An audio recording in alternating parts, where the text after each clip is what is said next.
You are listening to the Toxic Mold Podcast with Steve Worsley, the toxic mold expert and your number one source for mold consulting and mitigation in the USA. Let's dive into a brand new episode. Before we get started on this episode, here's a not so short disclaimer. While all attempts have been made to verify the content provided in this podcast, neither the podcaster or the producers assume any responsibility for errors, omissions, or alternative interpretations of the issues discussed here. All information stated in this podcast is the opinion of Steve Worsley. Steve Worsley is a mold specialist with over 25 years of experience in the construction and mold industry. The Toxic Mold Podcast is for information sharing purposes only. The views expressed are those of the podcaster and his alone. These views should not be taken as expert instruction or commands. While there may be references to medical conditions and symptoms, all podcast episodes are the opinion of Steve Worsley, and any medical questions or concerns shall be addressed with the appropriate licensed medical professional or professionals. As the podcaster refers to different mold types, please be aware that Steve Worsley is not a microbiologist, and questions concerning mold specifics should be answered by the appropriate professional. Steve isn't, nor does he offer any legal advice. For any legal advice, you must speak with a lawyer. The listener is 100% responsible for his or her own actions. You can check out Steve's books on Amazon. Just go to Amazon and search for author Steve Worsley. You can also take Steve's courses on Udemy or Skillshare, and you can find out more about those at cnccontractorservices.com. Now, let's get to the episode. Hello. You're listening to the Toxic Mold Podcast with myself, Steve Worsley. Today we are on episode 199. So it's about 20th of March. So we're about a week and a half away from April, so I hope all of you are doing well. I'd like to thank all of you for being loyal listeners. I really do appreciate it. I hope this version of me doing the podcast with just myself doing solo, hopefully that all of you listeners are finding it interesting. I know it really helps to have Cassandra in these, but as I've said before, she's really busy. She has her own business to run, so it's just me, and we just haven't quite gotten to a point where I would have other guests on. I've had people reaching out, but it's just, a lot of it is, for one, it's difficult to do, and two, I have to make sure that I bring people on this podcast that have the same views, the same, I don't want to say the exact same opinions, but there's a lot of differing opinions out there when it comes to the types of mold testing or how you do mitigation and things like that. So it's a lot more difficult than I thought it would be to get guests on. There are people that I've been in contact with that have their own personal stories. A lot of those we just can't get connected on the same page to bring those people on, or not yet. If you do know somebody that would like to be on the podcast or has a great story, great ideas, whether it's mold mitigation, mold testing, a unique mold situation, toxic mold exposure, have them reach out to me and we can vet them and hopefully try to set it up to have them on as a guest, because I would like to give you guys a little bit of variety, but as I said, for now you're stuck with me. So anyhow, episode 199, our topic today is black mold and your bathroom. The reason I wanted to talk about this today is the likeliness of mold in a bathroom is very high. It's quite common when we have mold mitigation or mold concerns in a home that it's usually in a bathroom. And honestly, when it's mold mitigation, when we go in and we do a bid, we pretty much do a full mold inspection when we do bids. So that would include looking in a bathroom, and a lot of times, let's just say there's a crawl space that's got mold issues. The client doesn't think there's a bathroom concern, and then we go to do the inspection and we look in the bathroom, and lo and behold, we typically find mold. So that's why I wanted to talk about it. It's very common to have mold in a bathroom. You probably ask, yeah, that makes sense, Steve. There's mold concerns in a bathroom, but why are there normally mold concerns in a bathroom? And the easiest answer to that question is the sources of moisture, the elevated humidity due to hot showers. You have literally, in a typical bathroom, if it's a 3/4 or a full bath, you literally have 8 different sources of water and wastewater. So you have literally 3 drain lines from your tub, your toilet, and then your sink. And then you have 5 supply lines. You have a hot and cold to your sink. You have just a cold to your toilet. And then you have a hot and cold to your shower or your tub shower combo, whatever it is. There's just a lot of plumbing involved in a bathroom. So that's why it's very common. And also, your bathroom is something that gets used, well, I would hope, or I would assume, unless it's a spare bathroom somewhere that you don't use very often, but it's used daily, and it's used probably, depending on how many bathrooms you have, at least 8 to 10 times a day. If you have a family of, there's a total of 6 of you, 4 kids, 2 adults, and you only have 2 bathrooms, it's very likely that main bathroom that's used by the children is used quite often. So 8 times a day is probably not even accurate there. So that's why it's a big concern in a bathroom. A lot of my clients and you listeners would ask, so what's a common scenario in a bathroom for mold?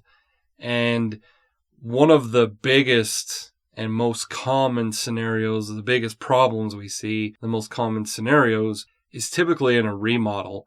And so you're remodeling, you have a bathroom that's usually about 5 foot wide, 8 foot long, has a fiberglass tub shower enclosure.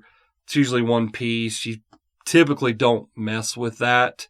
And anyhow, you decide you want to pull the vanity out, put a new toilet in, put some new flooring in, just, a few $1,000s worth of work just to spruce it up a little bit. And you pull that vanity out, and lo and behold, you see some discoloration, could be greenish, whitish, black, could be any type of color. And it's sandwiched between that vanity and then the wall itself, typically, which would be sheetrock. Sometimes it's green board in bathrooms. It used to be code in a lot of municipalities, but these days they've kind of removed that code. And you're probably asking, why is green board, why was it code to put it in a bathroom and now it's not? I don't know why municipalities change their codes, but a lot of times they do it, based on feedback or research that tells them that they don't have to do it. That's probably the best way to answer that. And in my opinion, I believe the green board was falsely assumed to be mold resist or mold proof.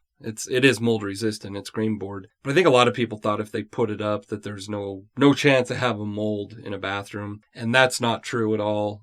Green board was still gypsum, which is a cellulose material. It's still porous, not as porous as, things like insulation. But anyhow, it was commonly thought of that, hey, I've got green board in here. We don't have any worries. And that's not the case. And a lot of people even thought, when you put tile in a bathroom, you typically put up Durarock, and you can put that on a floor. You can put it on a wall. There's different backing materials you can use. But a lot of people thought Durarock was something that couldn't get moldy either. And for the most part, it's true.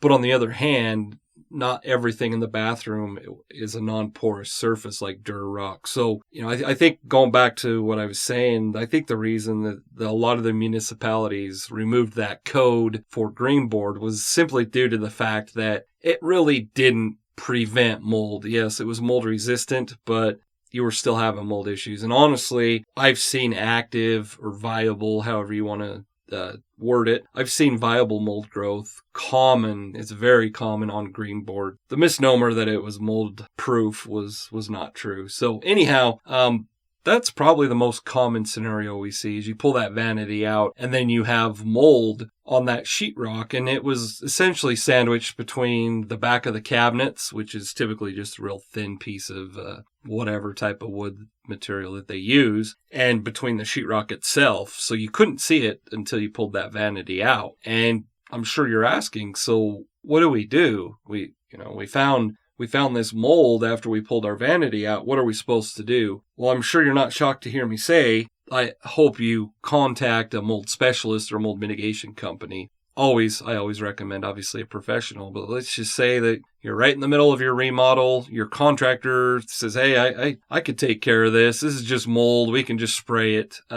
Make sure you don't go down that road. Mold always has to be removed. It can't be just sprayed or fogged or whatever process they use. It has to be removed, meaning if there's mold on the sheetrock itself, the sheetrock has to be removed. So first and foremost, obviously you would contact a specialist. But if you can't get one in there, the best thing you could do is something we talked about last week, is you can put up a containment. Now, if this is a bathroom that is used daily, and let's just go back to the scenario I said, there's 6 of you, you have 2 bathrooms, let's say it's a 4-bedroom, 2-bath. The adults typically would use the master bath, and then the children would use the main hallway bathroom. So you have 4 people that are more or less without a bathroom. And as inconvenient as it could and would be, the best thing you could do is put a containment up on that door and literally shut all the water valves off in that bathroom, cover up the HVAC vent if there is one in there, and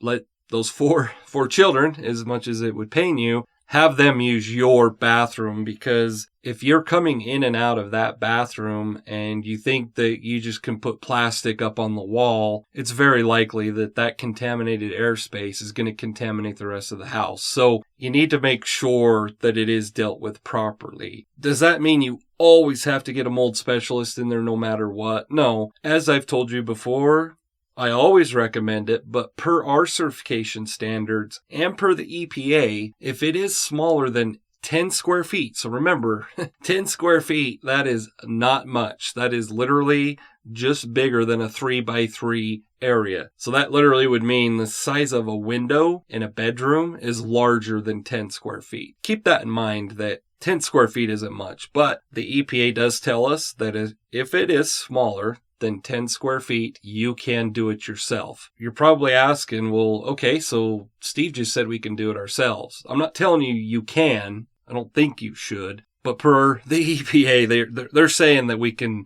tell you that you can do that. And if you go to the EPA.gov, you'll read that. But as far as myself and CNC Contractor Services, we are not going to, if you send me an email and say, hey, Steve, we found some mold. We can't afford to hire a mitigation contractor. It's only 8 square feet. What do I need to do? I'm not going to tell you all the steps we take. Now, will I help you out? Absolutely. I'll give you pointers, but I'm not going to recommend to you to do it on your own. And as much as it seems like I'm trying to make this a money issue, it has nothing to do with money. It's a liability concern. The reason it turns into a liability concern, at least from my perspective, obviously I'm not a lawyer, so I can't give you legal advice. But the reason why I believe it's a big liability concern is, for one, if I'm telling you how to do something, I do believe I'm misleading you into the fact that you can do it. Even if you go rent air scrubbers or ozone machines, you go buy the proper PPE, you buy the chemicals that we use as professionals, you buy a fogger, you rent a fogging machine, whatever it is, you're kind of lulled into the fact that you think that I think you're capable of doing it. And I'm not saying you're not capable. I know you're fully capable of doing it. But the biggest concern is that you can cross-contaminate, and that's why you have a containment up. And also, another concern is, and I've said this many times, I haven't gotten to say this in a while, but mold is the gift that keeps on giving. And what I mean by that is you're gonna see the sheetrock. It looks like there's just a little bit of mold on the sheetrock after you've pulled out your vanity. So you cut that sheetrock out. We do what we would call a flood cut, and lo and behold, you open that wall cavity and you see that there's mold on the backside of the sheetrock on whatever room's adjacent to it. Let's just say it's your living room that's on the other side of that bathroom. You can see mold on that wall. Well, so now what do? Now you have a concern in your living room. Now, does that mean that the mold's already in the living room? No. But once you start cutting that wall out on the living room side, then you have a whole other mess to deal with. And can you put up a containment? Absolutely. That's the kind of things we do. But my point is that the mold is typically not isolated to that one area that you initially see. And on top of that, you've got to bring in a plumber because you've got to figure out what caused that. Mold doesn't just start growing. Mold spores are naturally present in a home. Mold infestations are not. So keep that in mind. when people say, oh, mold's fine, it doesn't matter, it's just naturally in your home. That's true. Those are the mold spores that are naturally floating around. When building materials such as sheetrock and insulation and all sorts of things, whatever we use these days, there's glues and stains and just chemicals that are used in all building materials. Once those get wet, that's where those mycotoxins are coming from. So keep that in mind, that once that stuff gets wet, it's not good. Whether it's a common mold type that's there, the wet building materials is the red flag. And so my point is this, is that the mold doesn't just start to grow. There had to have been some sort of moisture intrusion event, which could have been a drain pipe that was leaking, could have been a water supply line. And, it's something that led to those mold concerns. So keep in mind that just a simple fix in your mind in a bathroom could turn into something that's really major. And by the time you're trying to do it yourself and things go awry and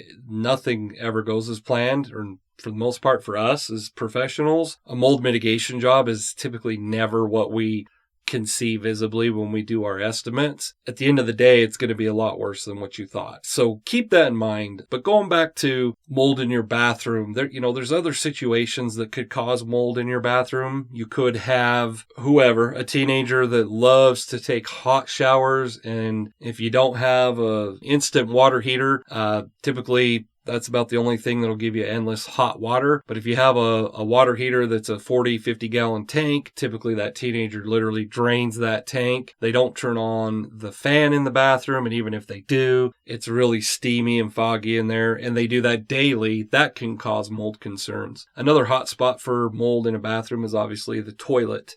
Typically, you don't see those problems until you pull that toilet up, and then all the subfloor around that toilet is rotted because the wax seal was defective. So keep that in mind, that the scenario I went over is not the only scenario. What's our call to action for this podcast episode? I just talked to you about high humidity in a bathroom that someone uses to shower in, and it's steamy all the time. The best way to know if you're having problems or could have problems anywhere in your home, but especially in a bathroom, is to install a humidity gauge. And we've done podcast episodes about that, so you can go back through. I don't have the episode numbers, but we talk about it quite often. There are humidity gauges where you literally can buy a 5-pack for $30 off of Amazon. There are some that are $30 for just one, and the reason that would cost more is because it has Bluetooth capabilities. Some of them have a wireless receiver, so you could literally have the LCD screen in your kitchen, and then the actual monitor itself could be in a crawl space or in an attic or anything like that. So my point is they're not that expensive. Make sure you have a humidity gauge in your bathroom. I've always recommended that you have them in several areas throughout your home, but every bathroom should have one, and you want to make sure that the humidity in that bathroom is not above 60%. Now, if that teenager that showers with a hot shower all the time, and you tell them, hey, you got to get more ventilation in here, if they keep doing that and for 48 hours the humidity is above 60%, eventually you are going to have a mold problem. So keep that in mind. Also, if you do run into any problems, let's say you're doing a remodel, or you have a contractor, handyman, whoever that's doing a remodel, and you run into some mold, keep in mind that I do offer consultations. I do have several different consultation packages. You can find those on my website at cnccontractorservices.com. Once again, this is episode 199. Thank you for listening, and have a wonderful day.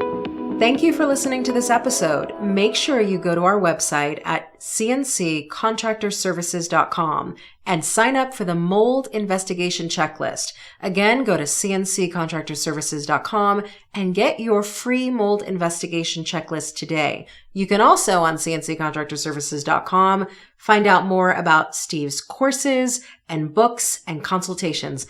Once again, go to cnccontractorservices.com.